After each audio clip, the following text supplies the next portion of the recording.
3 minggu sudah jalan provinsi yang merupakan akses penghubung 3 kecamatan di wilayah Semende, Kabupaten Muara Enim ini putus total dan tidak bisa dilalui kendaraan akibat longsor.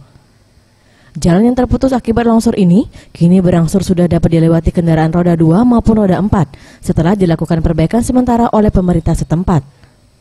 Meski demikian, pengendara tetap harus ekstra hati-hati saat melintas, khususnya di titik pengalihan jalur di wilayah Desa Pulau Panggung dan Desa Talanggudang, Kecamatan Semende Darat Laut.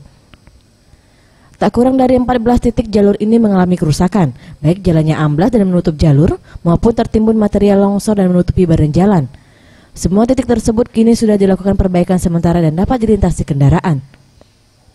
Salah seorang pengendara yang melintas mengatakan, pengendara harus ekstra hati-hati karena jalurnya masih sangat licin dan hanya bisa dilewati saat jalan kering. Saat turun hujan, jalur ini bisa saja kembali menjadi kubangan lumpur. Alhamdulillah, lepas cak lalu, hanya jalan ini masih jahat nian, belum di storm. Kalau panas, pacak lalu, kalau hari hujan udah micot dah ini, dia tahu. Meski jalur ini sudah dapat dilewati, pengendara berharap pemerintah dapat melakukan pengerasan jalan, sehingga saat hujan jalur ini masih tetap bisa dilewati. Sementara ini 1 unit alat berat masih nampak berada di lokasi pengalihan jalur. Zulfikri, Sriwijaya TV.